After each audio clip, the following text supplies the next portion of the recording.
All right, you guys, we're going to jump right into this with no introduction. There's a lot that I would like to speak with you guys about. Can't wait to hear your feedback. A lot of lies that are being put out there, narratives that I would say are half-truths or just misrepresentations entirely. And I don't really see the reason for that. First and foremost, to let you know, last week was not a dream. Charlie Kirk, my friend, is dead. And he was publicly executed. I want to make that clear. Charlie Kirk was publicly executed before the world. And as we are all searching for answers, the ones that are being supplied to us are not making a lot of sense. And some people, I would say, are speaking too much, are speaking on behalf of other people. I don't like it. I will say something that I think brought the world a lot of relief, also, sadness. We were grieving with her, was when his wife, Mrs. Erica Kirk, addressed not just the nation, but the entire world. Her words were very powerful.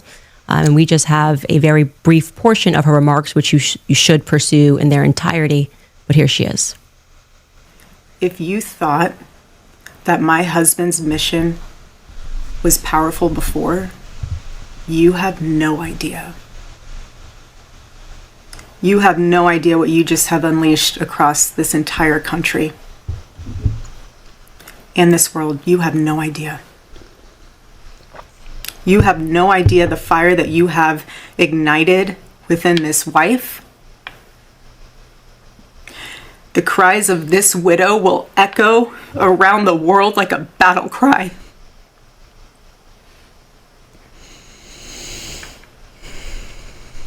To everyone listening tonight across America, the movement my husband built will not die. It won't. I refuse to let that happen. It will not die. Beautiful, powerful words. Charlie had just one wife. What we got to see across this weekend is that there were so many people around the world, like she said, who were deeply moved by Charlie Kirk throughout their lives and, of course, have been deeply moved by this tragedy. And what she is describing there, that fire, a lot of us are feeling it. I am definitely feeling it. I had a very tough weekend. I will say this, my entire life, I've not been much of a crier. It is not my choice emotion. I'm not a person who bursts into tears, and some people are like that. This weekend, I didn't just cry, I wept. I wept for Charlie, obviously. I didn't make it through the tribute to him on Friday, and for those of you who wanted to see me in a moment of weakness, that was delivered to you. Fair. Yeah, I watched my friend get shot in the neck. Yeah, that's what happened. I just want to say that he was publicly executed again before the world. The question is why, right? When you are in a state of grief, you go through a lot of emotions, and I'm arriving right now at a lot of anger, the audacity of some people. It has taken much restraint and prayer, and I had to speak with a priest. I had to go to confession. These emotions that I am having, wanting to respond with Charlie in his own words, really. People that are coming forward and saying this is what he thought and this is how he should be remembered. It just feels really inappropriate to me. I didn't know what to do other than to scroll through messages between me and Charlie, regarding which there are a ton of them. And kept going back and watching the many videos of us dancing to the song Power. And it felt appropriate to reach out to Ye, speaking about things, talking about his mode when he wrote the song. When you wrote the song Power, why did we have it as our hype song? Because the song is about the ability to find it within yourself, to become what you know you are capable of becoming inside of a matrix, when you just realize everything is dishonest, that everything is performative, that people are dishonest, that they are going to try to stop you from being great. In fact, it's the end of the song, the question that he asks at the end of the song, that's the most important. Ye asks, do you have the power to let power go? Do you have the power to say no to power? I told you guys that Charlie was going through a spiritual transformation at the end, and all of the usual suspects were really angry that I hinted towards that. What do you mean? You're not allowed to say that. They were attacking me, trying to make me fearful to speak out and speak about the things that I know. I'm not feeling very fearful right now. I am, like I said, very angry. And I found, Charlie's favorite portion of the song. I'll show you the text between him and I, because this feels very relevant right now. This is, again, lyrics directly from the song Power, but I just needed time alone with my own thoughts, got treasures in my mind, but couldn't open up my own vault. My childlike creativity, purity, and honesty is honestly being crowded by these grown thoughts. Reality is catching up with me. Taking my inner child, I'm fighting for custody with these responsibilities that they entrusted me. And that's a moment where he is really speaking about how hard it is. Like when you're saying, no, this is what I believe. And they say, you're not allowed to believe that. You feel like you are fighting for custody of yourself. And I want to be very clear that I believe, in fact, I know that towards the end, Charlie was fighting for custody of himself. I want to say that. I want to say that plainly. And there are lies that are being told and they need to be slapped down right now.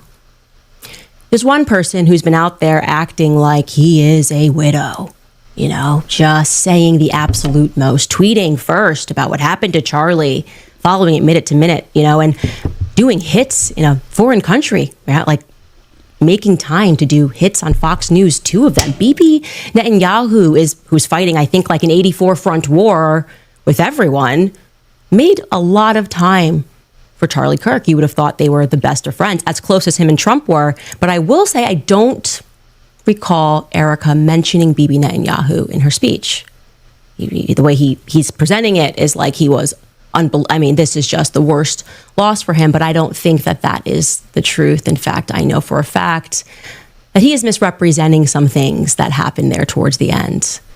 So let's at first listen to what Bibi Netanyahu just one day, less than 24 hours after Charlie died, what Bibi Netanyahu had to say on Fox News.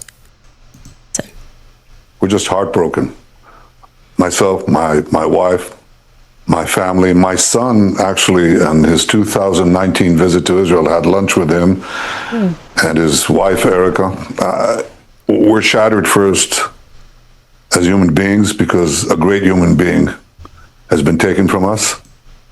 Was an extraordinary friend. He said, he wrote me a letter on May 2nd this year. He said, one of my greatest joys as a Christian is advocating for Israel and forming alliances to defend Judeo-Christian civilization. A few weeks before the tragedy yesterday, I called him and I spoke to him and I said, please come to Israel. I invited him to Israel. And sadly, that visit will not take place. But he was a defender of our common Judeo-Christian civilization. He was unbelievably excited to walk in the footsteps of Jesus here. He valued our bond, the bond between America and Israel. He did so many things to defend free speech. He had his truth. He stood up for it. But he said, you can come and debate me. He invited that debate. He certainly didn't invite the violence, the horrible violence that tried to silence him. And this is a worldwide problem. The people on the extremes, the Islamists, the radical Islamists, and their union with the ultra progressives, they often speak about human rights. They speak about free speech, but they use violence to try to take down their enemies. Whether it's President Trump, who's been almost assassinated twice, or they try to kill me here too. But they got Charlie Kirk, and it's just heartbreaking. Who is they, BP? Who is they who got Charlie Kirk? We don't have to actually speak conspiracies. I'm just wondering, because you said a lot there, but it really sounded like it was about Bibi trying to establish a narrative that we saw reinforced by a lot of people, that, Charlie kind of made it almost sound like he died for Israel. I mean, Trump's account even tweeted out a photo of Charlie and an American flag and also an Israeli flag, a bit of AI used, like this is just who Charlie was. He says Judeo-Christian values. He spoke to him 2 weeks ago. Again, you would think he was busy fighting this 97,000 front war, but no, he's letting you know that he just randomly picks up the phone and calls Charlie Kirk and invites him to Israel? Why would Bibi do that? It seems like maybe there's a little more to the story. No, there definitely is a little bit more to the story. First and foremost, that letter he is holding up, he is severely misrepresenting. Those sentences are real, but I am calling upon Bibi Netanyahu, the dear friend to Charlie Kirk, to publish the letter's entire contents. Like, don't start with just 2 sentences. Publish the entire thing. You're holding it. I'm saying you're severely misrepresenting the contents, that in May, Charlie was concerned about Israel and their influence on American politics and how they were pushing things that he felt were in conflict with his beliefs, free speech here in America. Bibi's holding it up like Charlie just in May said, hey, you know what? I just want to write a love letter to Israel. That's how it was presented. Would you guys agree? That's not how it happened. Now, regarding that phone call and that invite, that also needs to be contextualized.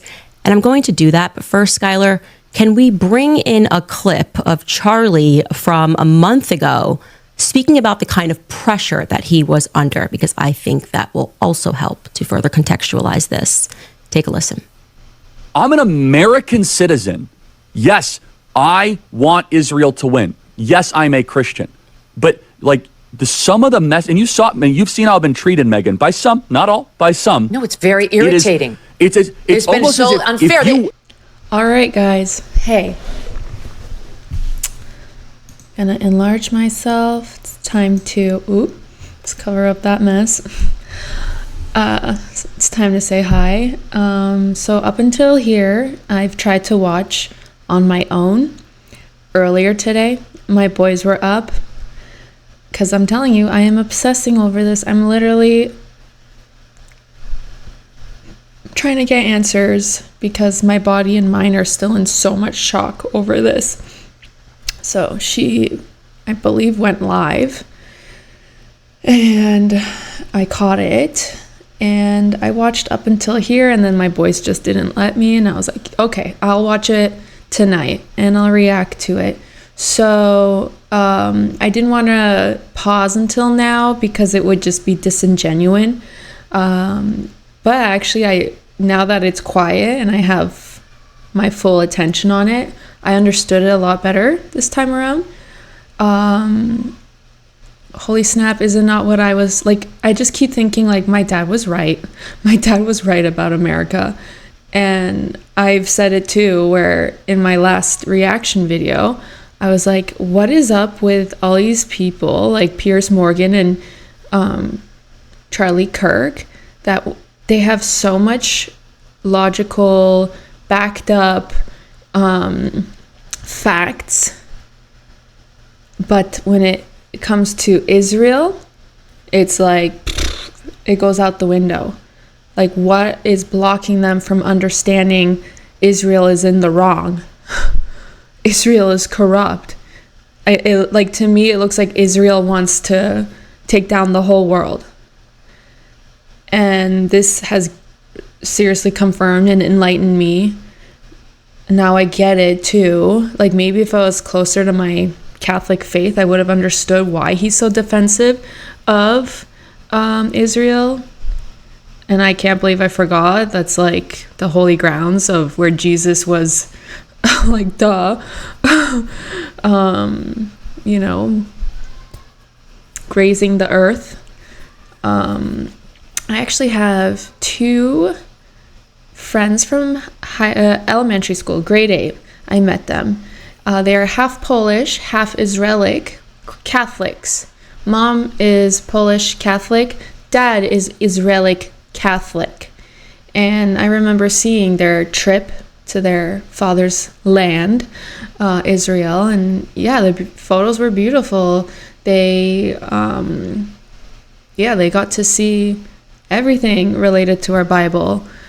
And that was actually magnificent to get to see their photos, and then that they had the opportunity to go see it. So anyway, and I remember talking about Dubai to the one twin, and how in Dubai if we had like an Israeli stamp on our passport, we could lose our jobs. They wouldn't let us into Dubai. And she was like, yeah, it's unfair because there's Christians in this country, there's Catholics in this country, but because of the Jewish religion, it's like they're getting castrated. You tell me what word I'm trying to say here.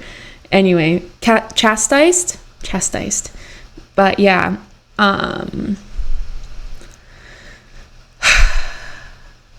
I was worried that something might happen to Candace after this fire, after she lit up to, like I told you guys, there's stages to grieving, and she's in her angry stage, and oh my God, I'm so happy, and like, I love this girl even more, because she's doing this and putting her life on the line, but I don't think anything will happen to her, because that just will confirm everything, right? I'm really sad because I, the other day, also went down the Nick Fuentes. You guys introduced me to him, down that rabbit hole. I watched his tribute to Charlie Kirk, and it was freaking awesome. Makes me so sad that they were like, I do get that troll vibe from Nick Fuentes. I do. But I think if someone is just so by the book, they need to have their outlet, you know, their, oh man, why do I want to say like hyperbole? Would that be the right English term for that? Not irony, but you know how in Shakespeare it's like so serious, and then they have like one moment to kind of break the ice, something like this. I think as someone as politically engaged and like focused on their beliefs and religion, they need that, you know, little comic relief. Holy yeah, they need a little comic relief in their lives.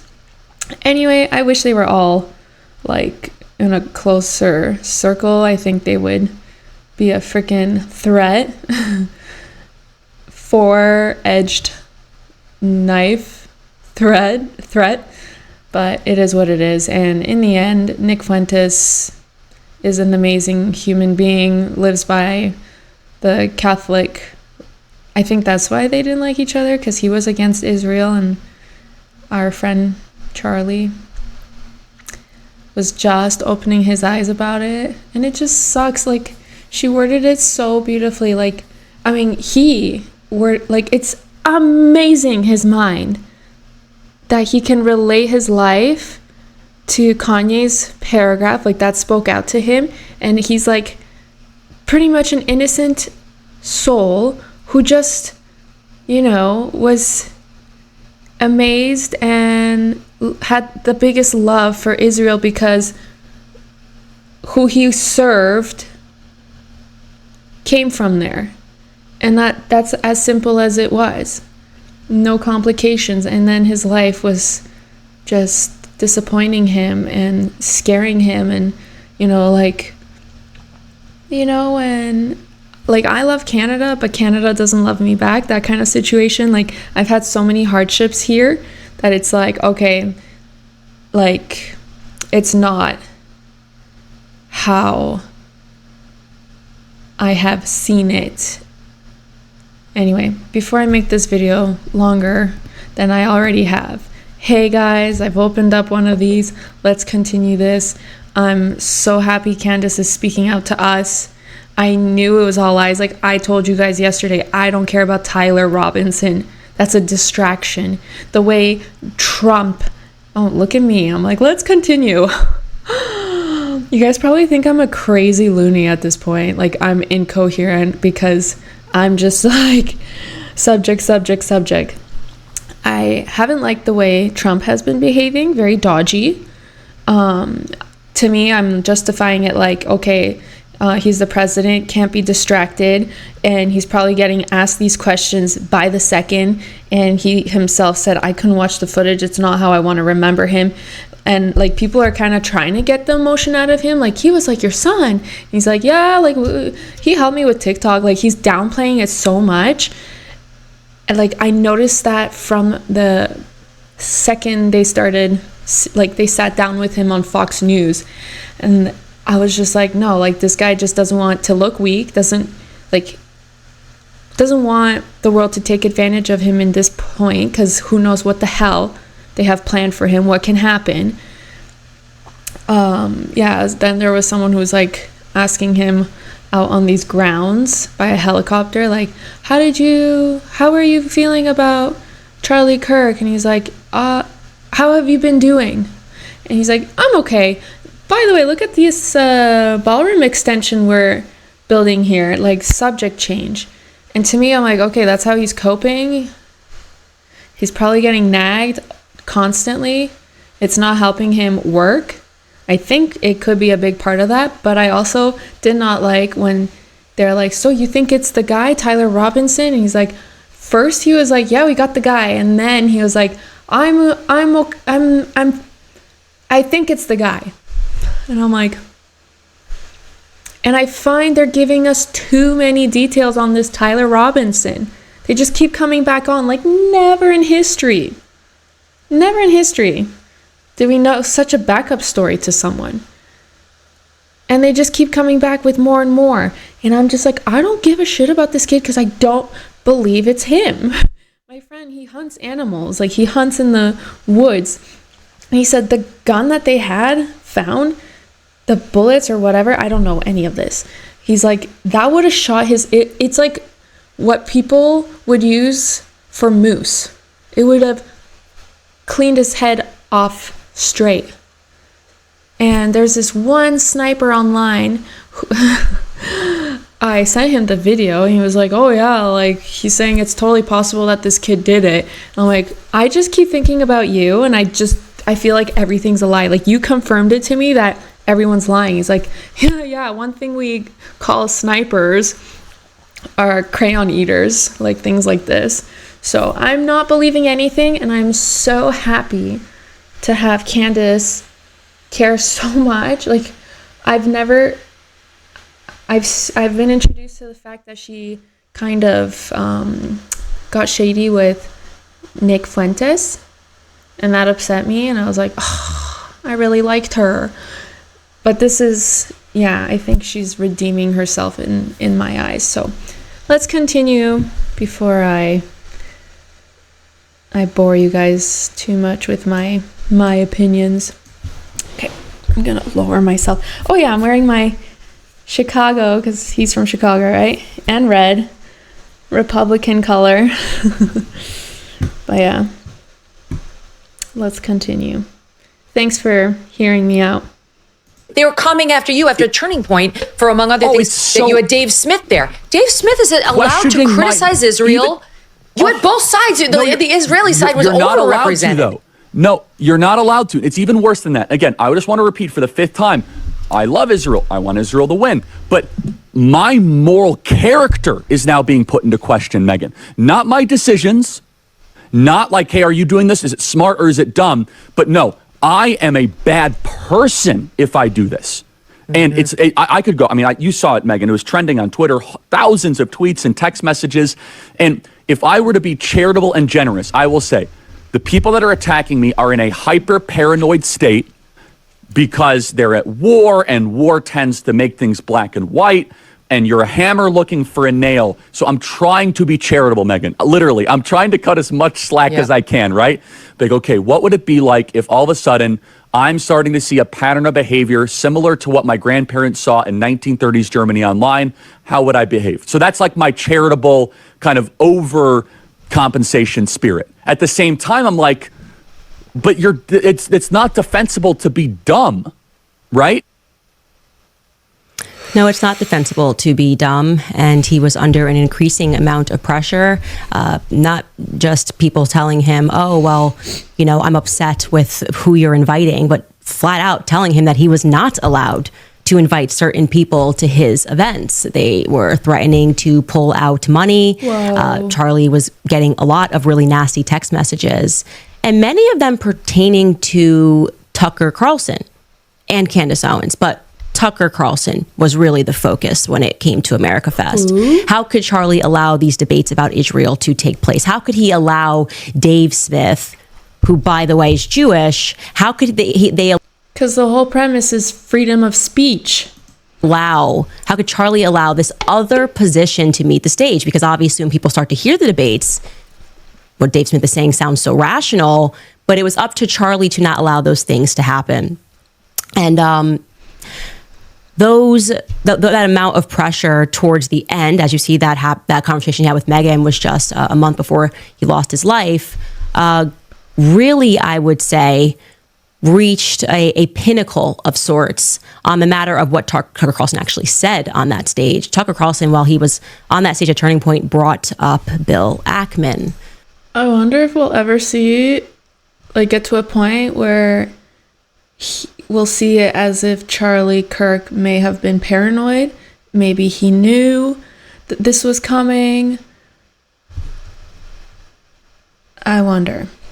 Bill Ackman is a billionaire, obviously. He is also an extremely litigious billionaire. And Bill Ackman was on Charlie about comments that Tucker Carlson had made on that stage. Tucker Carlson specifically asked the question, where does Bill Ackman's money come from? Who is this guy? Actually, who is this guy that has this much influence? And like I said, Bill Ackman was not happy about this. And so I would like to contextualize Bibi. Again, these are things Bibi brought up publicly, which he didn't have to. He didn't have to bring up the letter. He didn't have to bring up the phone call, but he chose to do this less than 24 hours after Charlie Kirk was shot. Personally, Bibi, I would have appreciated if you guys used all of your spyware, you've been spying on us for years, to maybe track down the killer. But I guess this is where you thought it was best to do a little propaganda for Israel would be better than us helping us track down the killer. But anyway, so Bibi Netanyahu. Exactly. I always wonder, you have this technology, the 3-letter level kind of technology, and what? People I'm talking to are afraid to even put that in our direct messages. They'll be like, I don't want to say the 3 letters, code like that. But yeah, she's totally right. Why didn't you use that for the good? Oh man, she's on it. I'm really worried for her. Who in that phone call, what took place was a couple of weeks ago before Charlie lost his life. Charlie was in the Hamptons and he had more than one event, but he had essentially what was staged, an intervention was staged by Bill Ackman. Because Charlie's rational thoughts about Israel were a no-no. This is not the route that you should be going on. And Charlie was surrounded by his friends, his quote-unquote friends. Bill Ackman was very upset. And I really hope J.D. Vance is not that friend. I don't know if that's a little off track of me, but were made. That is what I am told, and I will tell you that I am very happy for Bill Ackman to dispute this narrative. In fact, he was asked to dispute this narrative. Max Blumenthal went out to him today, and Bill Ackman came back and said, I have receipts I can show you, and he did not provide the receipts. This is not how it went down. I know it went down this way. I'm waiting for one of them to go on record and to say that it didn't go down this way. It was at this time that Bibi Netanyahu was called and Charlie was invited to Israel. This was an under duress situation, I would say, because I've been in these situations before. When I started asking very sensible questions about Israel, as someone who had dedicated her political life to supporting Israel, many times alongside Charlie Kirk, I was met. Just because that was the Christian thing to do. Can you believe that? Oh my God. Religion is so scary sometimes. I mean, the way that they put politics in religion. They try to shove it in there. Or they do. The Jews. Oh my God. My dad was so right. Like, well, he always thought, like, oh my God, you're so radical. Like, growing up, like, every time, because my mom kind of raised us as, like, celebrity obsessed. And this is where me and my sisters had a fallout because they were still the same. But I'm just like, oh, I don't care about these people. And he would come home as a truck driver and see us, like, looking at the Golden Globes or the Emmys or the Oscars, and we're like, oh my God, I love, like, we never stop. And he'd walk into the room and be like, oh my God, just a bunch of Jews. They're all swindled by the Jews. And we're like, Dad. But he's like, yeah, all of America is just owned by Jews. And he'd go on about this, and I know I've said this already 2 videos now, but again, I don't have anything against, like, Jews on my level, civilians, but the ones that she's talking about, those are the threat.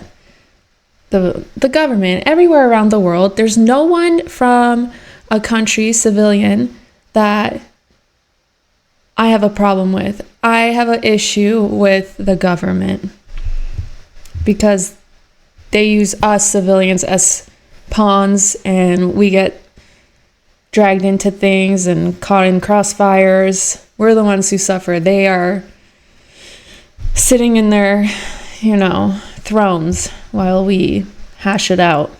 With the very same pressure.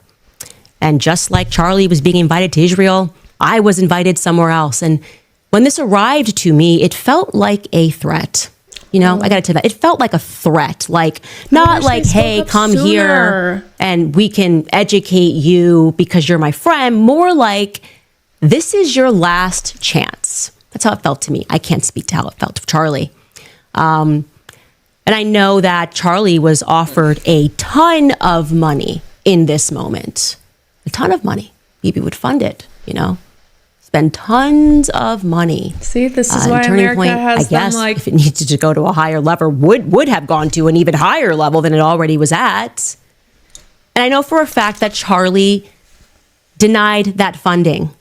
That Charlie denied, and what Bibi didn't include there, he declined to go to Israel for, I would describe this as like, re-education camp.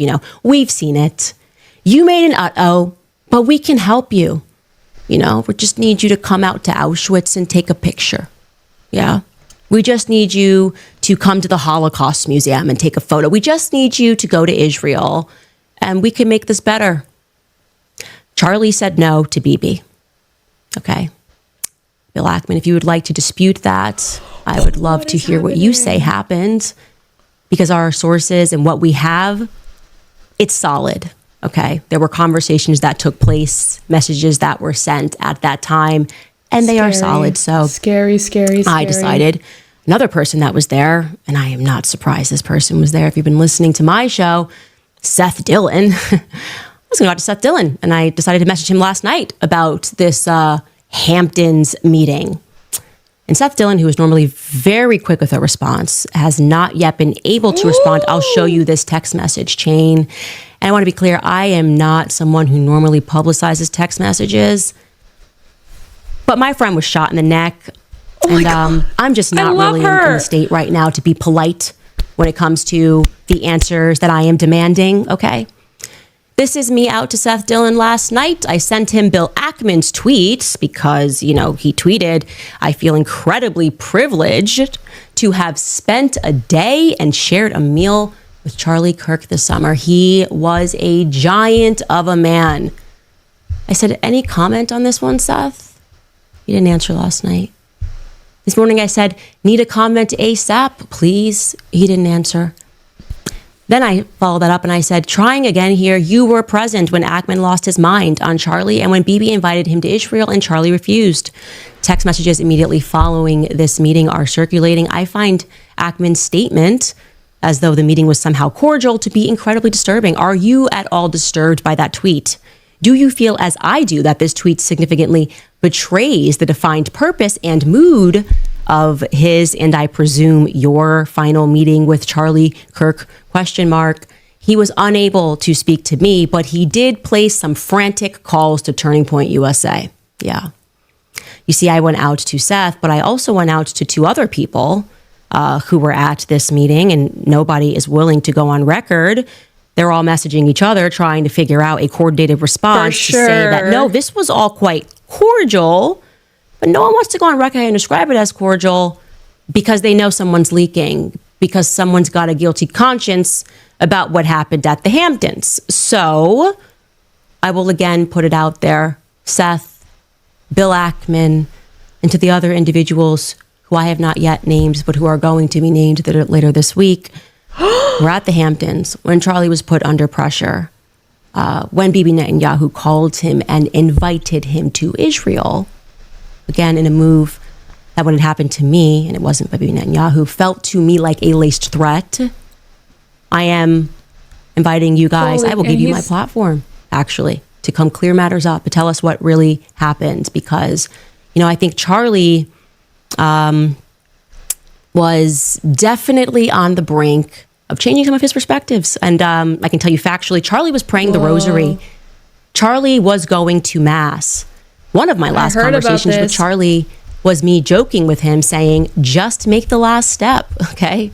You are, I said specifically, you're too smart to be a Protestant. Just take the last step, Charlie. He says, ha ha. He was speaking about Mary. And typically when those steps start taking place, you stop referring to yourself, as I did, as a Judeo-Christian. Again, it is mystifying why, Bibi was out there doing the absolute most to make sure that Charlie was basically... So she's Catholic. Is that it? Or just Christian without Judeo? I don't know anything about anything other than Catholic. We did take religion all my life up until I moved to a public school in grade 12. I'll get into that another time. But yeah, we did like a school trip. We went to like a synagogue, temple, Muslim teaching center. We learned that way, but I don't know the differences in Christianity, because there's like Anglican. Yeah, I just know Roman Catholic when it comes to Christianity. So, dang. And there are videos of him. I've come across them over the week of him saying like how he's now seeing Mary as like a valuable person in the Bible, because us Roman Catholics pray to her, Hail Mary, and she's like huge in our Bible, and very important. And I saw also, what she's talking about, that he's been to Gaza, right? Gaza? He's seen it. There's a video of him saying that, and that's when it opened his eyes. So I guess he has been remembered as, I would argue, like a Jew, has not been yet mentioned. I didn't hear that. Erica was very clear that Charlie was a Christian, and I believe Charlie obviously was very much a Christian. Erica is Catholic. And that things are not being told truthfully. In fact, I will also call upon, since we're having fun, Turning Point USA to release the audio of what Charlie Kirk, because I was in communication with Charlie at this time, because I knew exactly which donors were pressuring him and why, exactly which people that they were insisting Charlie allowed to speak at his event and why, when Charlie did not necessarily want those people to speak at his event. Okay. I'm calling upon Turning Point to release the footage of what Charlie said to Tucker Carlson before he hit the stage. Before, all of that craziness and the response to Tucker Carlson's remarks played out. Charlie was mic'd. surely Tucker Carlson was mic'd. I know Charlie's mic'd the entire time at those events. So I'm asking for everyone to just release Charlie in his own words. I feel like that's pretty fair, right? Let's stop saying how Charlie felt. And instead, if you're going to hold up the letter, release it in its entirety. Okay? Why don't you release your messages, Bill? I'll release mine. Let's all just be very forthcoming about what took place. In fact, I'm calling upon Tucker Carlson to speak about that. I know what Charlie said to him, and I'm sure Tucker Carlson won't lie about it.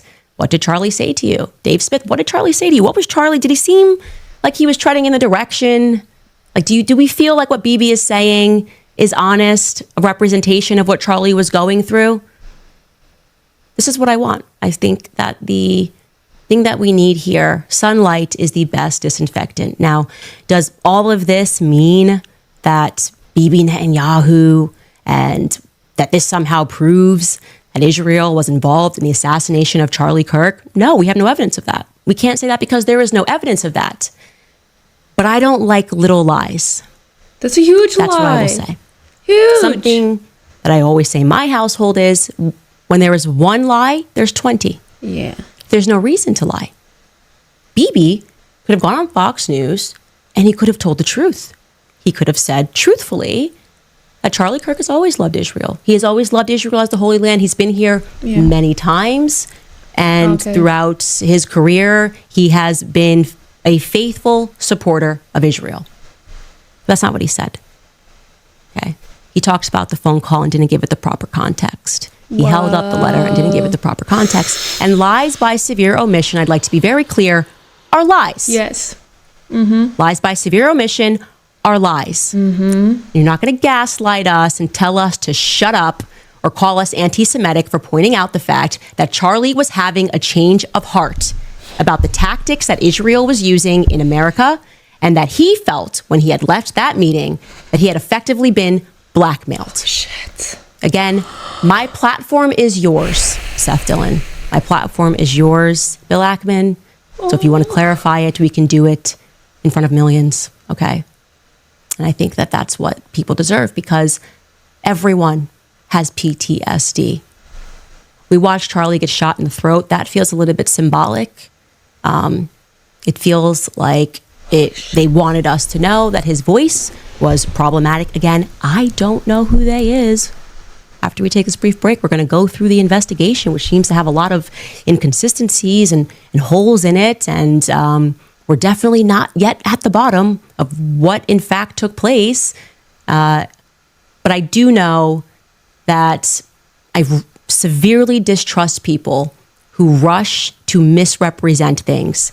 And it's not a good sign when somebody has to ask you, as Greta Van Susteren asked Bibi Netanyahu in his secondary hit regarding Charlie Kirk's assassination.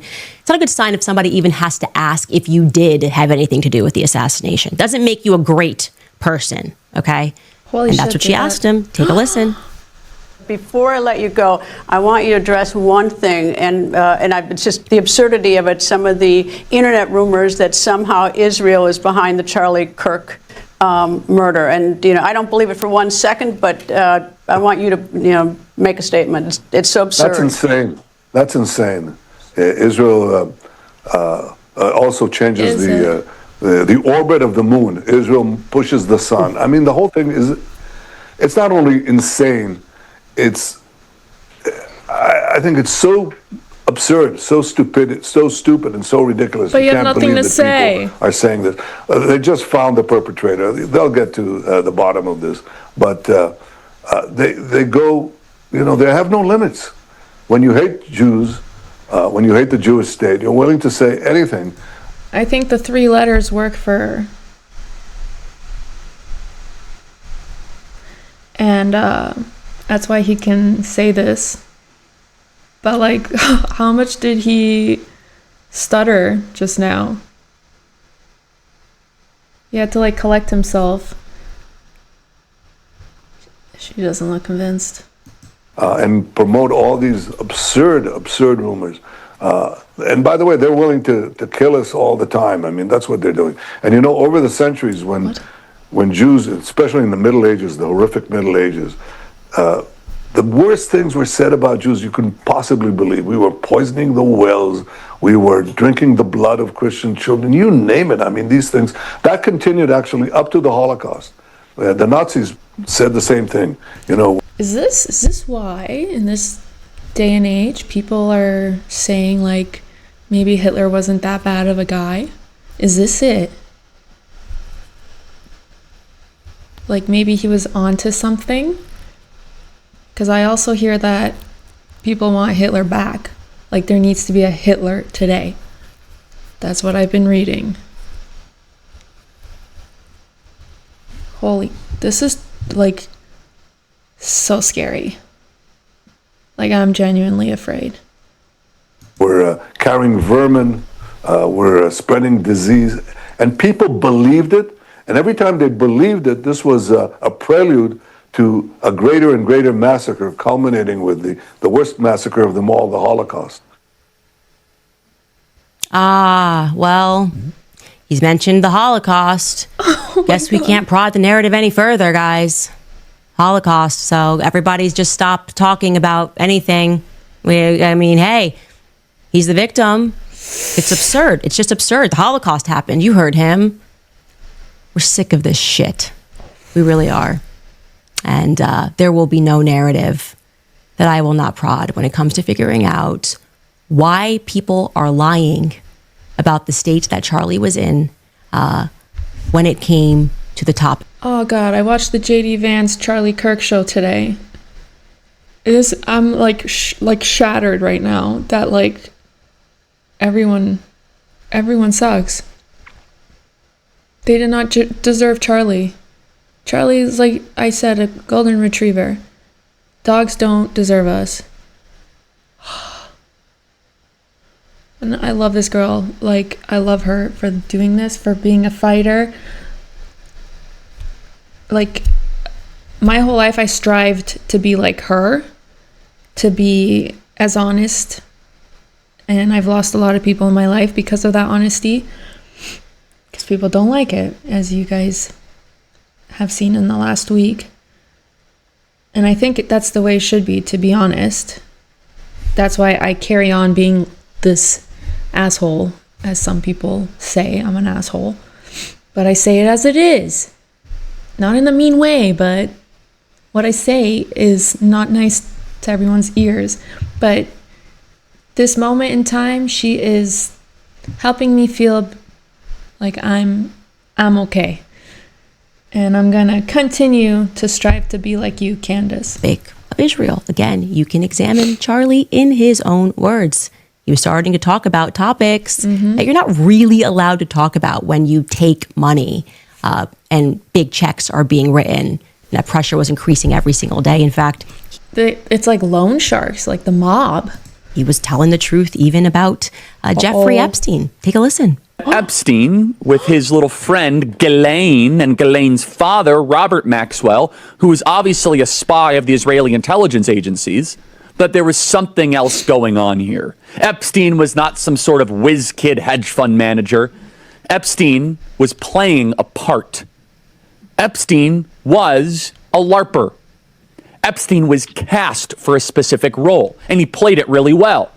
The sweatpants and the Harvard jacket, the kind of disheveled hair, looking as if he was so smart and above the clouds that he was doing advanced mathematic equations on the back of napkins. But if you actually go into some of the videos of people that met with Epstein at the time, they said he was awfully unimpressive when it came to finance and markets and economics. And it's nothing new that if you're in the intel agencies, you want to try and get as much blackmail on powerful people as possible.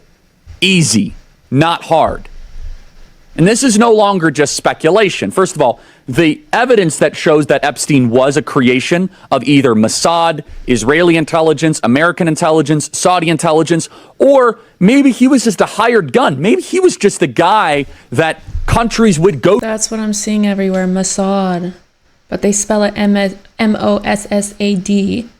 Oh, I have Googled it. So it's like the 3 letters for Israel. So, okay, that guy's totally guilty. Oh my God. Candace, you're the freaking hero.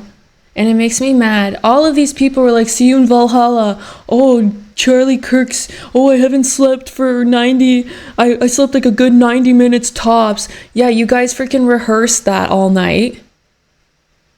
Came up with a story. That story was told incorrectly the second time and third time, because him and his clothes, like, oh, he had these clothes on, he changed twice. Why the fuck would he change twice? The gun didn't connect. Like, there was no continuity between stories. It makes me so mad that these people, yeah, they just like signed their souls off to Israel. And they're, oh, wrong way, but I don't want to get canceled. You guys know what I'm trying to imply with that, right? And park a couple $100 million and say, hey, can you get one of the members of the royal family with a 13-year-old so we can get them to do what we want to do? Members of Congress. That's what Nick Fuentes was saying, like why he's still a virgin, because he doesn't want to be caught. He's like, some guy was caught being gay somewhere and he portrays himself as straight.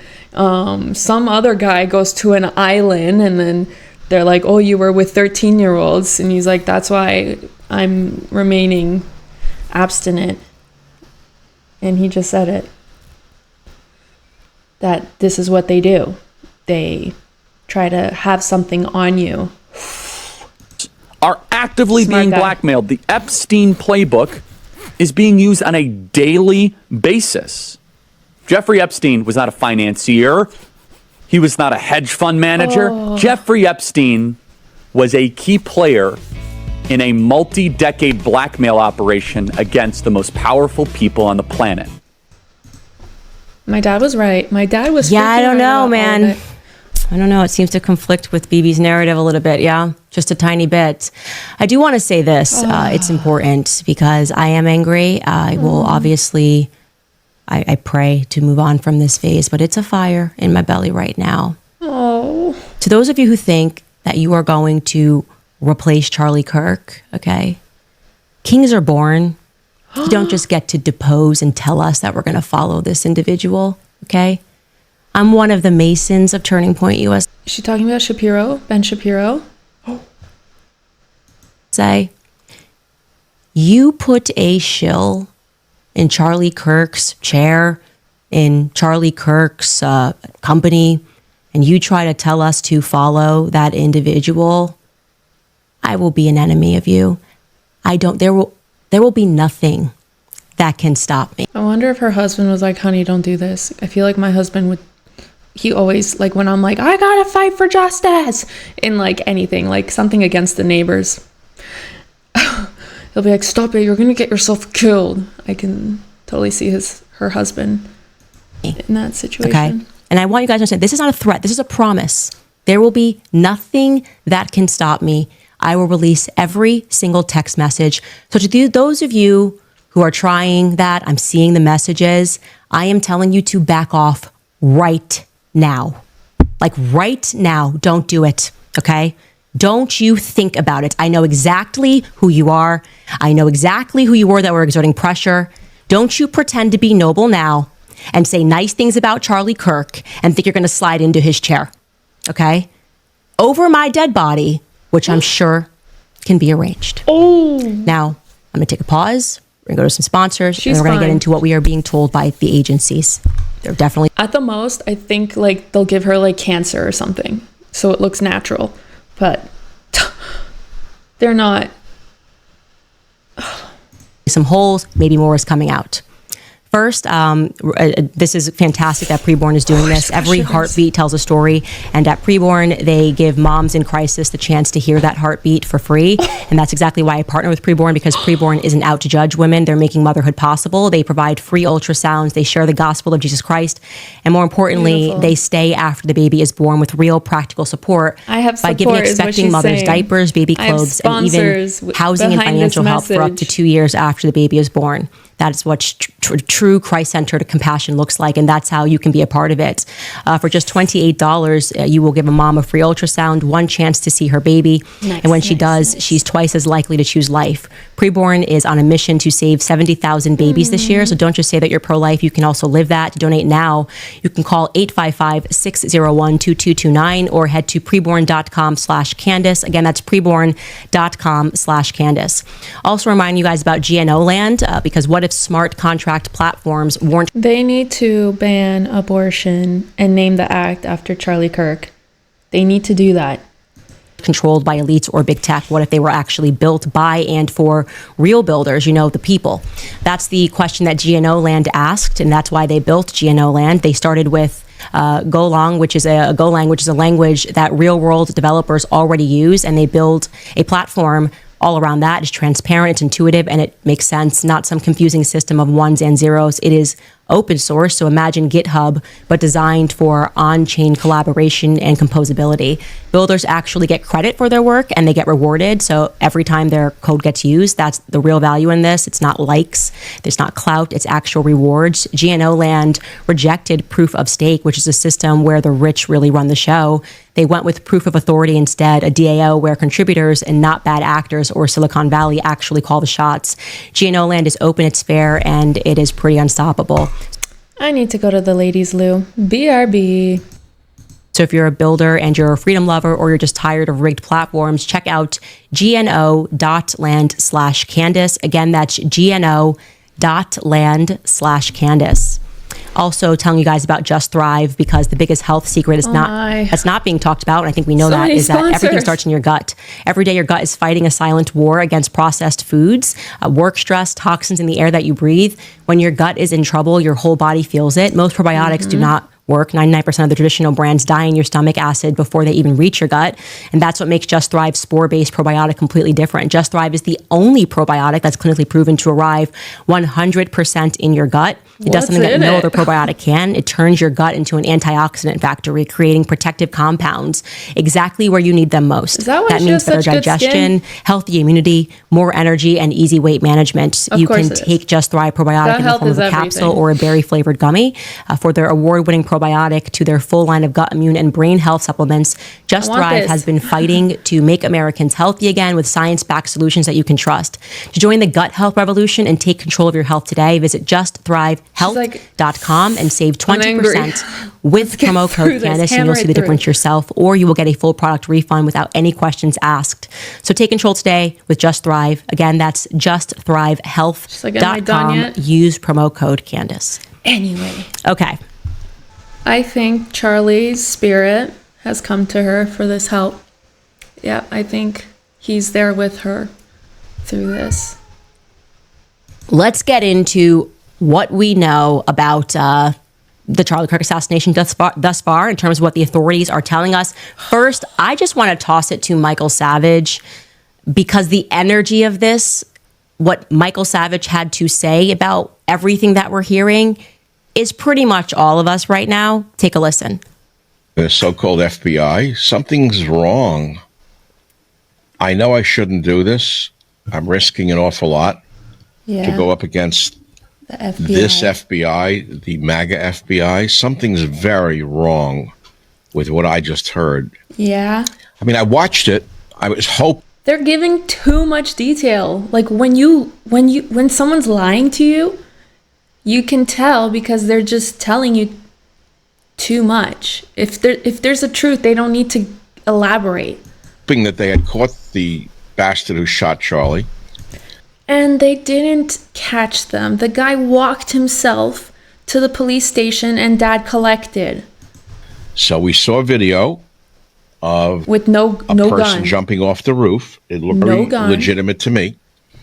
However, there was no rifle in his hand. Yeah. Now, there wasn't. And they're like, it's in his pant leg. He's walking with a stag. His gait is like stiff on one leg. That didn't show at all. Oh, the Mauser does not break down very easily, incidentally, for those of you who know weapons. Something's wrong with the whole thing. They're trying to claim he removed the barrel from the Mauser and fit the receiver and stock in his backpack and barrel in his pants leg all in 2 seconds. Yeah, he it never is not stopped easy walking. to remove a Mauser barrel or index it after reinstalling and remain accurate. We are not hearing or seeing reality. And by the way, the photo of the rifle allegedly left in the woods So weird that they has give the us barrel the photo. installed. So we're supposed to believe a guy is on the run after killing Charlie Kirk, and he pauses in the woods to reinstall a barrel, and then he leaves it for us to find, the FBI to find. I don't believe a word of it. No. I shouldn't do neither. this. I know I'm putting myself at risk, but I can't tell.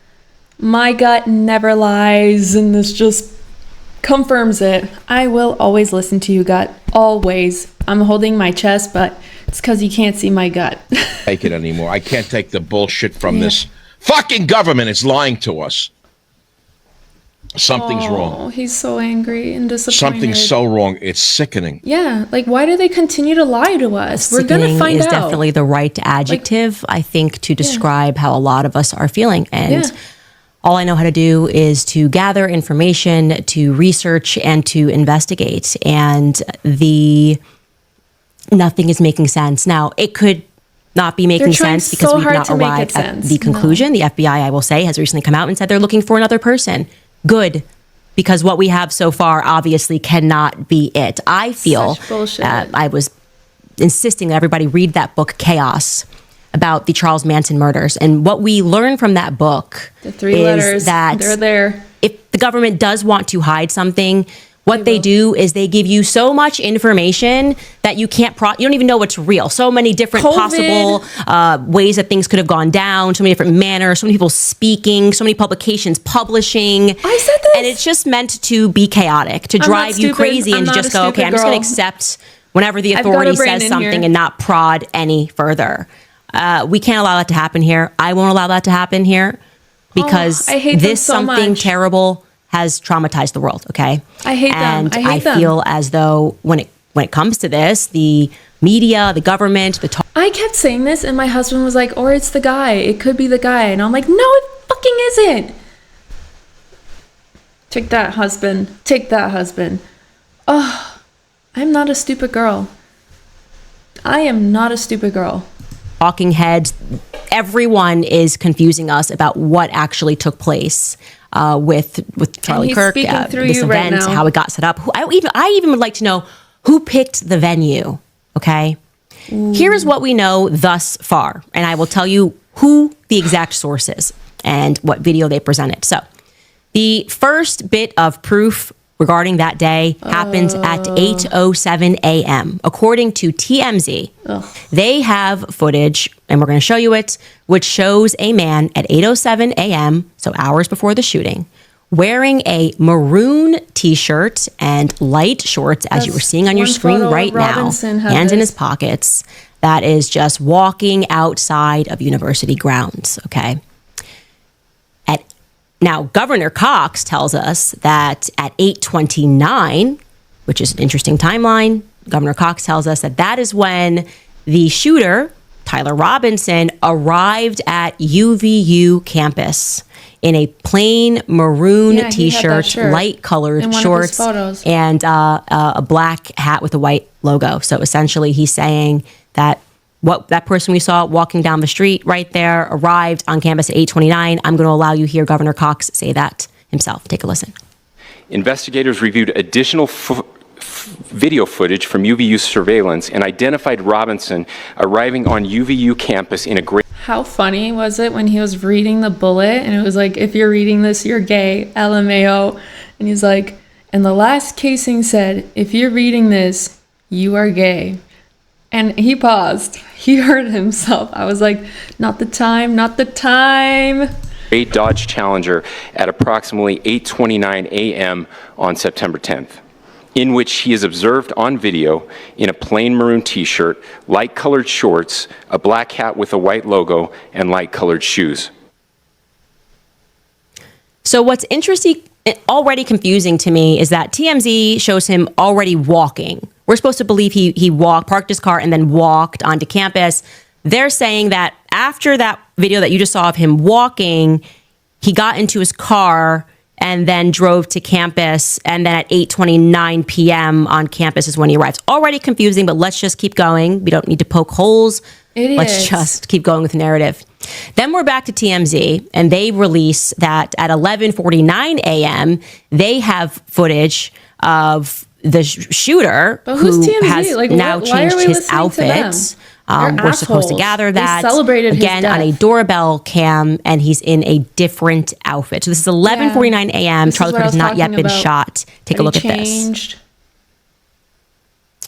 Okay, and for those of you that are listening to this on audio, you are going to see someone who appears to be limping. Okay, maybe he changed his outfit at some point and now he's limping. And the idea that we're seeing floated is that he's limping because he's holding the gun in his pants.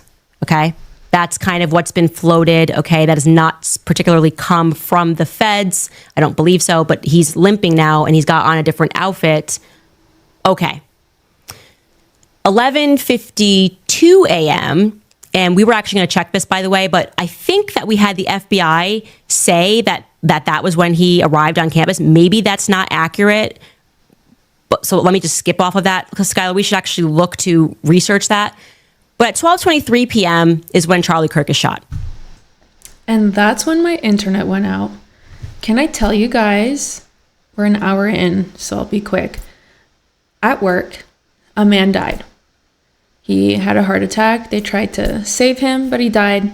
And I was working on the other side of the wall from where he died. And where I was standing, all the power went out. Just in that area. It's like his spirit left, and I believe in this. Like energies leave, and I think it did something with the energy in that room. The light just completely, everything shut down. Just in this area of where I worked. Everywhere else was still, life was still moving. Crazy. And in this moment, my internet in my house just, that's why I didn't find out until 3 hours after. Literally, I'm not exaggerating. And I constantly get these signs from God, but it doesn't ever occur to me until I look back. Because I'm not good at receiving messages. Call me crazy, but it checks out. I even have a story of when my aunt passed away, which I'll save for another reaction video if it ever comes up. Okay. And 12:23 p.m. is when that in that same minute is when we have footage that shows us that as the crowd ducks and it's blurry, the shooter runs across the rooftop. I'm going to tell you why that's significant. So 12:23, Charlie Kirk is shot, and we are going to have an angle of that and the image of the person in black rather, that is running across the rooftop. Take a look at this. Oh. They're down, clearly. And right away, look at that, okay? Oh, well, good eye. Shit. And we have another, so the footage shows us, there's another actually clip that I was looking for, Skylar, there, that it actually shows him running across the rooftop. You guys may have seen it. The reason why that footage is problematic, as you start to see them ducking and then you see the shooter immediately start moving across the rooftop, is that their narrative is that he disassembled the gun and then started running. So that's a bit confusing to us of how he was able to do that so quickly. An unbelievable amount of hunters, guns, people that reached out to me and said, that just didn't happen. Yeah. They have, exactly as Michael said, that did not happen. There is no way that happened. That cannot be accurate. Yeah, that's what my friend said. Then, and this is obviously the craziest part of everything, we have Decoy Boy, right? So it happens and suddenly this guy, George Zinn, gets arrested. He's making noise. He's signaling that he's somehow shot the guy. And at 12:52, it gets announced that the suspect is in custody. So nobody needs to look around anymore because this suspect is in custody. But actually, I guess George Zinn just does that. He just does that. I guess wants people to think he's done something but he hasn't actually done anything. That again, to me, feels like he's a decoy. Like more people are involved in this. And I will say that we don't know. but we know that something's wrong with this. Then at 12:29 p.m., we have TMZ showing us that there's a person running through the backyard. They are saying this appears to be the suspect running. Okay, now we're going to show you that clip. It is very grainy. So they're alleging that that's him. We couldn't confirm that, and the feds have not confirmed that. But it does show you that someone's running across the back. Again, that's at 12:29 p.m. And there's like so many people just minding their own business. I'll give you some other facts that you should probably know just in general that that has been thus far confirmed. The weapon, they say, was found in the woods and it was wrapped by a dark towel. Okay, now, when they gave us a photo of that weapon, it was fully assembled. So this is kind of what Michael Savage is saying. He's saying, okay, so then they reassembled it, or maybe the feds did. Maybe they're going to clarify that they reassembled it for a photograph, but we are told that it was found wrapped in a dark towel. Then we have been told that a screwdriver was found on the roof. So they're sticking to this implication that he perhaps undid this gun while he... And the night of the shooting, there were people from Fox, CNBC or whatever, and they were like, there's like no police presence here. There's no one here. It's very quiet here. And they would show us the tent, like it was just like all taped off. When were they investigating this if there was no police presence there? Do you guys recall that? Was on the rooftop and he, wanted to make sure he unscrewed it with the screwdriver, left the screwdriver behind, but took the gun, but then left the gun in the woods. Okay. Then we get, and this has not been contextualized, and I can't wait until it is contextualized, we get photos that are the shooter. This is when the FBI came out and said he's in a stairwell. We don't know exactly where that stairwell is. He's in outfit number 2. So the outfit change has happened. Okay.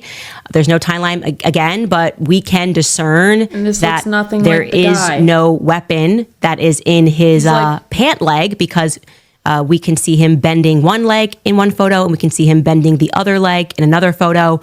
So we're unclear about this. What is clear is that there is a ton of cameras on this campus. There is a lot of footage that they could release to make the public feel better about this. I mean, tons of different angles. I don't know why we're getting grainy shots at all. There have been tons of people online going through the tech stack of UVU campus and saying like, hey, why are we getting grainy? Why don't you give us clearer images? In fact, you guys could show us an image here. They're not doing that. You know what's not grainy? The actual shooting. The one that we accidentally scrolled upon. How quickly they showed that to us in high def. They're just going with this like grainy image and saying that's it, and you can get this grainy image, but we can't tell you much more. Now, again, it's an open investigation. They're under a lot of pressure. There is no question. I'm certainly not going to let this go, and I want the public to not let this go, because you were spiritually impacted by watching a man be publicly executed, and you need to keep that energy and understand that something is very wrong here. Nothing they are saying feels good to me. Dang, there's so many people saying everything she's saying right now online. Everyone. Like, there's so many people. And people are like, or maybe it's just like that. Or maybe you're overthinking it. No, we're freaking looking at it with our eyes wide open. Honestly, the thing that they said that felt the best to me is when they said that there's probably somebody else involved. That sounds about right. 2 people, maybe these aren't even the same people. Maybe the guy in the maroon is not the same as the guy in the black shirt. That would make sense, because why change your outfit? Both of these look like you would blend in on a college campus, so why are you blending in twice? Does that make any sense to you? Why would you change your outfit? Like just like a random fashion show while you're going to murder someone? You made me I just laugh. want to change my outfit for funsies. And then we hear that Tyler Robinson, when he is apprehended, it is communicated to us that he is wearing the maroon outfit. Now, I want to be clear. They said this was 33 hours later. So he changed his outfit.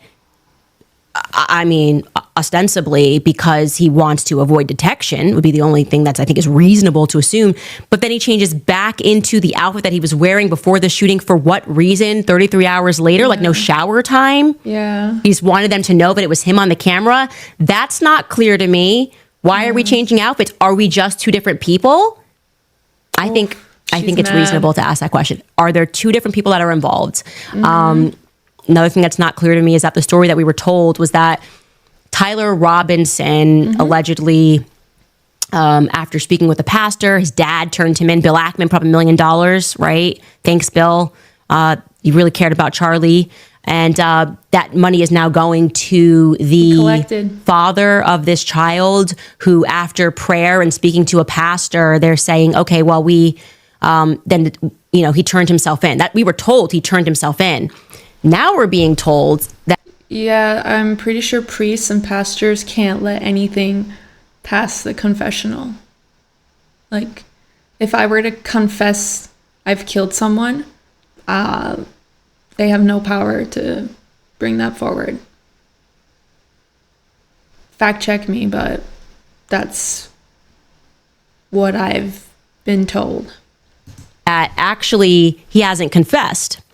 So I'm just wondering, how do you turn yourself in without confessing? Because if I say my kid did it, that's enough for an arrest?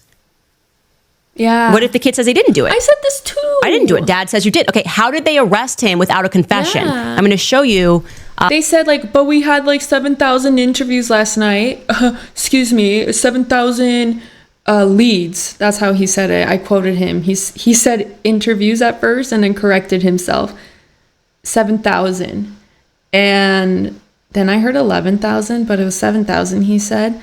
And yeah, I was just like, he's like, this is what happens when good policemen do good police work. I'm like, what did you do? The kid walked himself to the police station and you're just going to take his word? Okay, so these leads, 7,000 leads, it's not a confession. Governor Cox's statement where he says that the kid is not confessed. Take a listen. I know you heard that report by Matt Gutman and this latest reporting in the New York Times that some of the suspect's acquaintances were allegedly talking to him online and joking and thought they recognized him from those early photos. Can you tell us anything about that this morning or anything further on the investigation?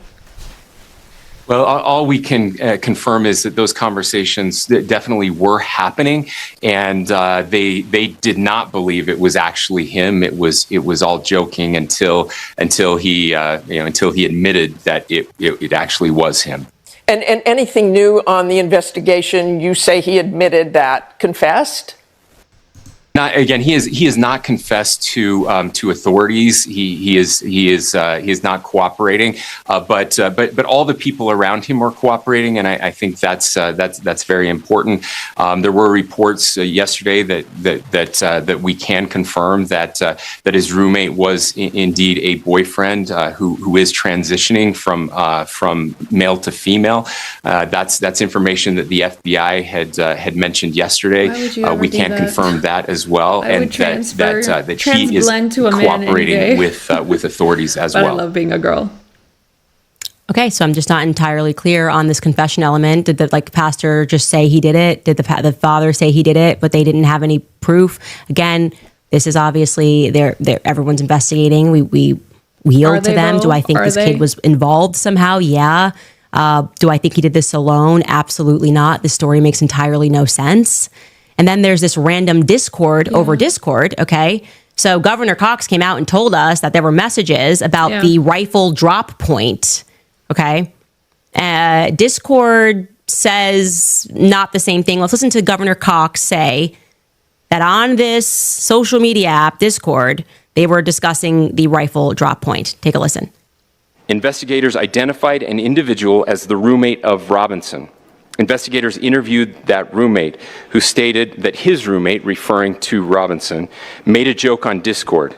Investigators asked if he would show them the messages on Discord. He opened it and showed several messages to investigators and allowed investigators to take photos of the screen as each message was shown by Robinson's roommate. These photos consisted of various messages, including content of messages between the phone contact named Tyler with an emoji icon and Robinson's roommate's device.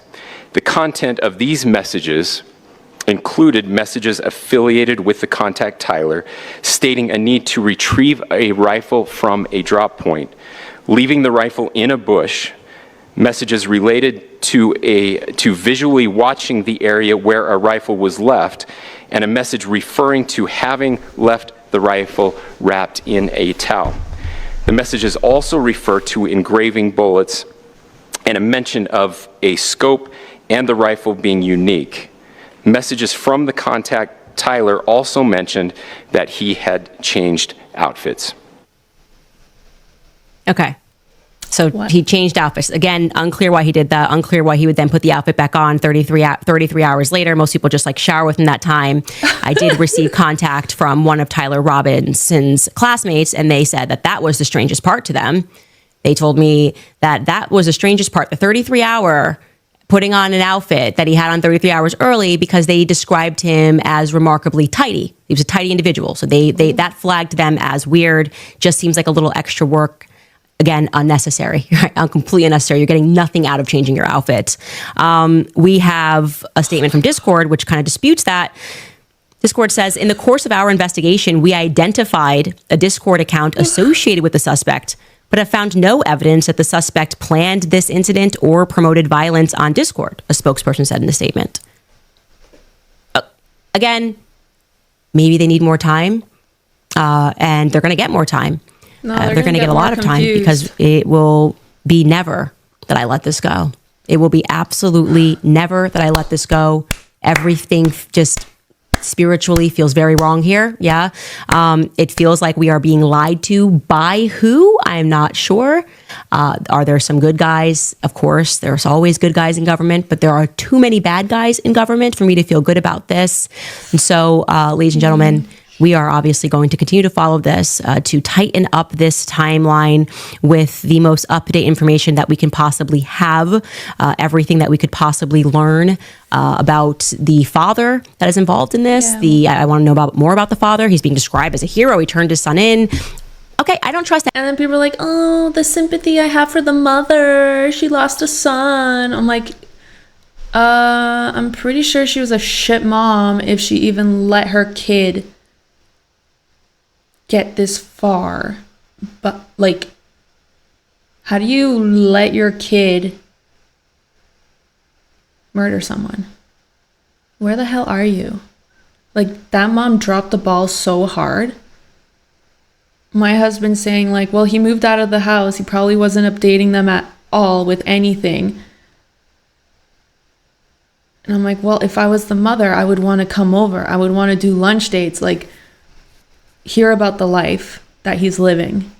Like, if those photos that people are circulating over Facebook of like how much she loved him and was kind of like, you know, hugging him and just loving on him, doesn't really tell me that he would be hiding things from her. I don't know. Anything right now. Okay, I trust absolutely nothing. I think everyone needs to be investigated. Mm-hmm. Every person that is even mentioned should be investigated. We have a right to do that, and we're going to continue to do that. All right, guys, before I get into some... So does she mean like J.D. Vance, Trump, all the Turning Point USA guys that were like sitting at the table crying over him?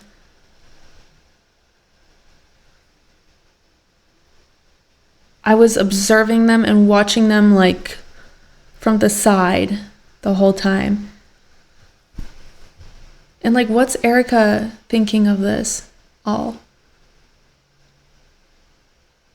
Of your comments, and remind you guys about Pure Talk, because when was the last time that you bragged about your wireless company?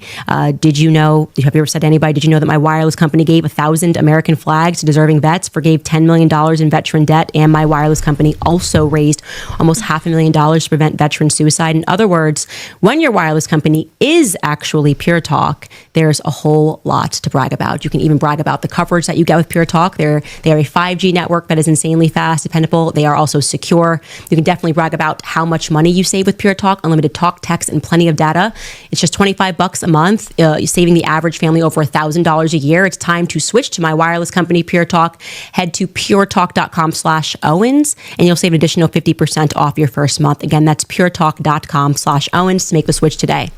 Also reminding you guys about American financing, because the cost of everything is still out of control, and many of us are relying on credit cards to cover essentials. If that debt is piling up, you are not alone. Americans collectively owe over $1 trillion in credit card debt. You might have considered reaching out to my friends at American Financing, but hesitated to do so because you don't want to give up your low mortgage rate. Well, there's good news. They've created the Smart Equity Loan, which is a solution designed to help you take control of your finances without touching your current mortgage. Unlike an HELOC, which can have varied interest rates, the Smart Equity Loan offers a fixed rate. That means one predictable monthly payment, giving you peace of mind. This loan allows you to leverage the equity in your home to pay off high interest debt, free up your cash flow, and keep your existing low mortgage rate intact. It only takes 10 minutes to get started with no upfront or hidden fees. Call American Financing and start saving now. Call 800-795-1210. Again, that's 800-795-1210, or visit americanfinancing.net/Owens. That's americanfinancing.net/Owens. Also, in times like these, we are called to do more than just grieve. We are also called to act, to strengthen our resolve, and to carry forward the values that Charlie fought for every single day. Love of God, love of family, and love of country. Nimi Skincare reached out to me because they want to encourage donations to Turning Point USA to ensure that Charlie's legacy does not just live in memory. It continues to grow. Nimi will be matching every donation made to Turning Point USA, helping expand chapters across the nation and strengthen his mission moving forward. Here's how you can take part. Go to tpusa.com and make a donation of any size. Then simply forward your receipt to faith@nimiskincare.com. Again, that is faith@nimiskincare.com, and Nimi will match it dollar for dollar. Charlie's impact was bigger than any of us could have imagined. Though he was only 31, he inspired millions of Americans of all ages to think critically, to courageously stand for truth, and to live with faith and purpose. He welcomed us into a community that inspired courage, conviction, and hope. So if you are able, please go to tpusa.com and make a donation and forward your receipt to faith@nimiskincare.com. Let's honor Charlie's life, not only with our prayers, but with action. All right, guys, what are you thinking about all of this? Kind of strange that nobody at the Hamptons meeting wants to speak about anything. Everyone's a little hush-hush right now and trying to manipulate me into not speaking. Now is not the time. No, it's the time. It's the time. Whoa. No, as soon as that's so a disgusting. bullet was lodged into his throat, it became time. So there you go. I hope that helps. A lot of people that I'm looking at, I feel like oh my God. You are not meant to watch your friend die in that way. It was so violent, and I am angry. So it's the time, okay? Anna writes, at AmFest 2023, I went alone at the PBD Live podcast. I stood there talking to a woman for the whole hour the show was going on. Talked to her about my heritage, Armenian, and she shared that she and her husband cared deeply about my people. At the end of the conversation, she let me know that she let me know she is Charlie's wife, Erica. She made me feel welcome when I was alone. God be with the Kirks. If there was anything that could rile Charlie up, it's questioning his moral integrity. Yeah, they are very, very good people. Charlie and Erica are fantastic people. Charlie did things the right way. And so watching these snakes, let me just stay calm. I'm just going to get through this. If you're just going to slide into Charlie's chair, don't do it. Okay? That's not even a threat. It's just a promise. I'll expose everything. I don't care. I will just release every text. I don't care. Sue me. Don't care. Do it. Okay?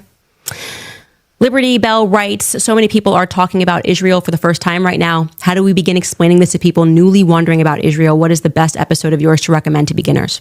Okay. A lot to unpack there. The first thing that I want to say is I have been thinking about what I'm going to do to honor Charlie.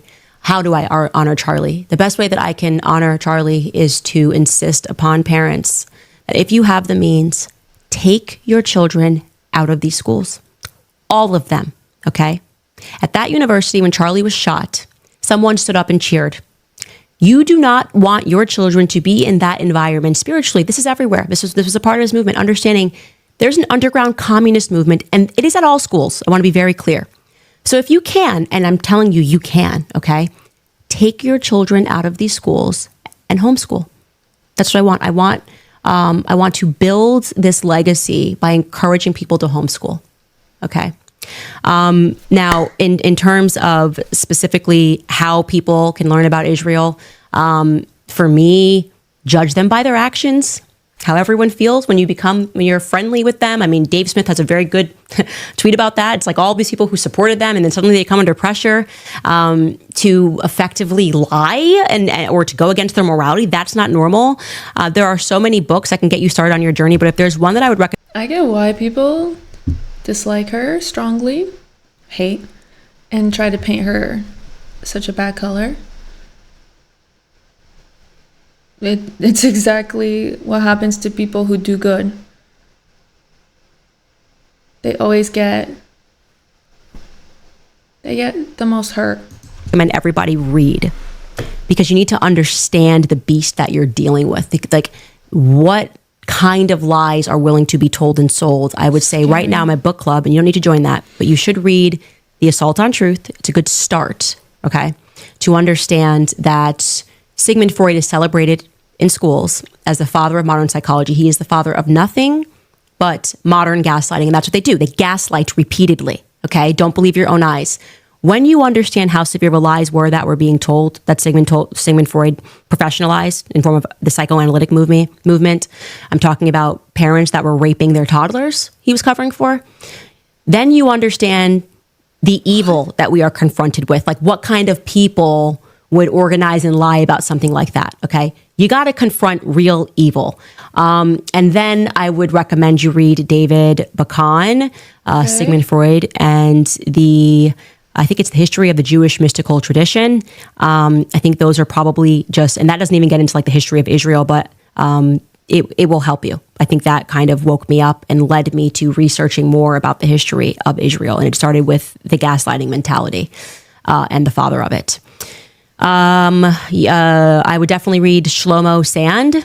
There is a book called The Invention of the Jewish People that gets into Israel full stop. He was, I believe, a historian at Tel Aviv University. That's an important one. And you will note that all these books that I'm recommending, by the way, were written by Jewish authors, because that makes you aware of the fact that you're not diving into something that can be labeled anti-Semitic, because, I mean, these people were like in the IDF, you know what I mean? And so there's no incentive for them to lie. But if you just want to jump right into Israeli history, I would say Shlomo Sand would be a good start.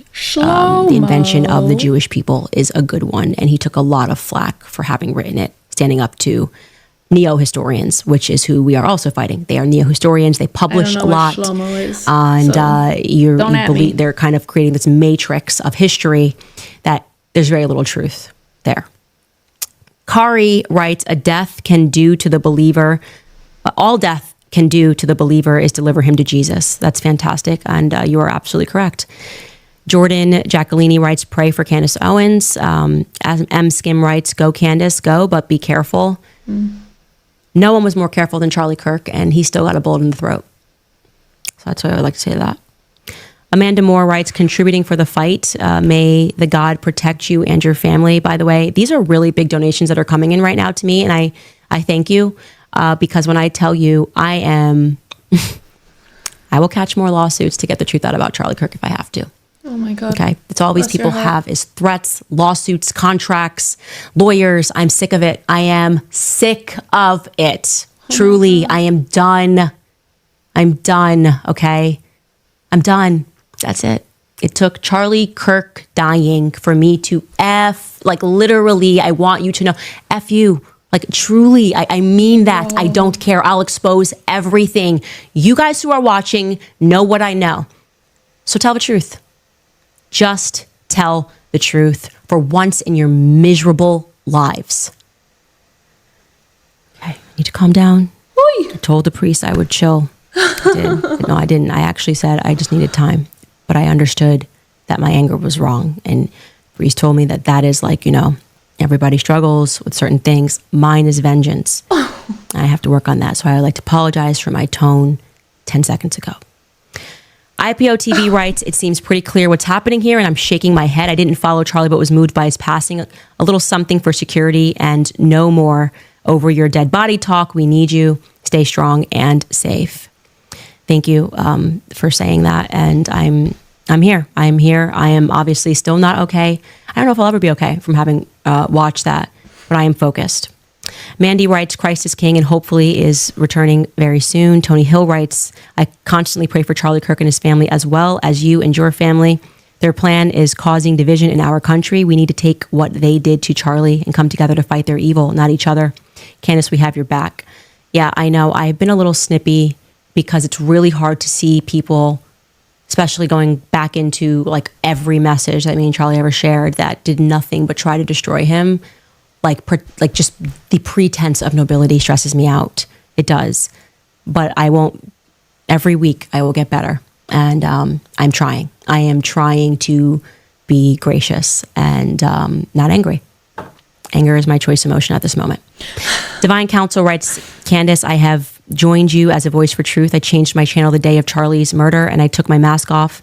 Hard being a Black conservative. Please look into the book, The 13th Tribe. I've heard a lot about that book. It's about the origin of the Ashkenazi Jews, the Khazars. Yeah. I mean, you can also read their own books and they said they were the Khazars. So, you know, I've covered that on my show extensively. Look up Abraham Pollock. He won awards for saying they were the Khazars and tracing them back. So again, we are fighting neo-historians and you should just accept that everything that you learned in a textbook is not real, which is why I say get your kids out of these schools. If you want to honor Charlie, get your children out of these public schools. Not even the private ones too. I want to be very clear. It's a communist movement. It always has been communist. They need your children. That is the one resource. People who come from communism know this. It's just so crazy. Like, Canada's no different. It's a ripple effect of America. I'll say that every day. It's copy paste here. And all the communist immigrants like that come from that era that survived it, have fled from it. They know it. That's why we didn't buy into COVID. Oh. And what's crazy, I had no idea. I am Roman Catholic. My parents are amazing examples of a Roman Catholic. They did such a good job having like Jesus in my home. And I've had amazing religion teachers as well. Like they taught you your body is a temple, like Jesus lives in you.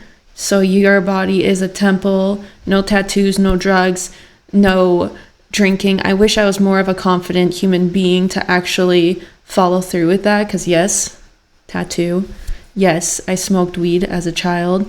Not child, but teenager. I drank. But that's just, I didn't have confidence. Not the confidence Kirk had. Anyways, where was I going with that? Oh, God. Maybe I am losing it. Yeah, I had no idea.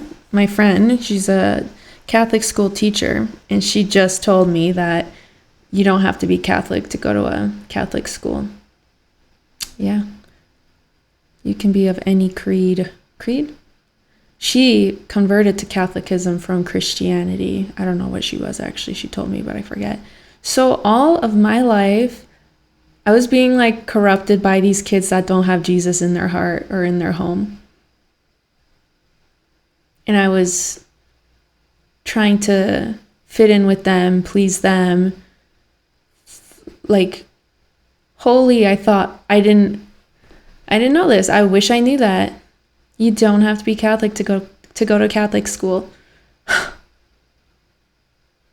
It's so bad. It's not right.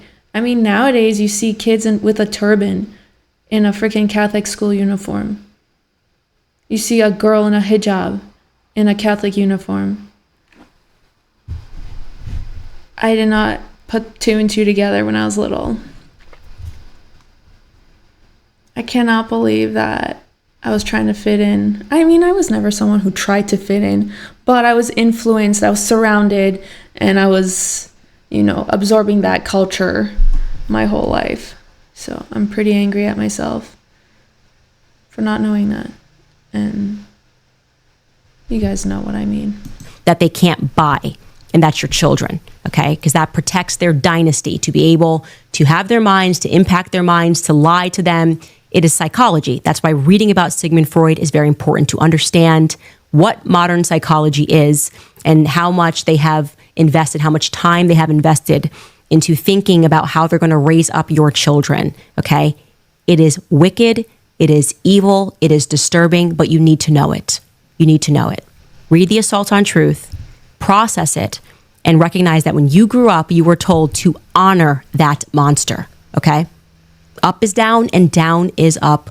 Question everything. We certainly will be questioning everything. Kiara writes, Candace, after I posted my prayers to Charlie's family, I was blocked and removed by people I once considered close to me. It's sick how many people I see in my everyday life that support such an ungodly act. Christ is King, praying for you and your family. Thank you very much. Christ is King. The tributes around the world towards Charlie lifted up my heart. There is a lot more that I will say, but I, again, want to invite people to lie first. I want to invite people to lie. If you have any more information, please send them to tips@CandaceOwens.com. If you want to join our movement of the decentralized intelligence agency, you can head on over to support us in our work. We are entirely independent. We take money from nobody, and so nobody can threaten me. You can head over to our website, CandaceOwens.com. You can sign up, buy yourself a hat, stay there, and we really appreciate that. That's why we're able to keep going. And I want to say to everybody else who is lying on behalf of certain people, I know who you are. Okay? I know who you are too. I'm writing that down. So tread carefully, because I wouldn't want to get caught up in lying right now. I wouldn't want to be you and be caught up in lying right now, because the truth is going to win. Yeah, always. The truth is going to come out. Always. We'll see you guys tomorrow. See you tomorrow.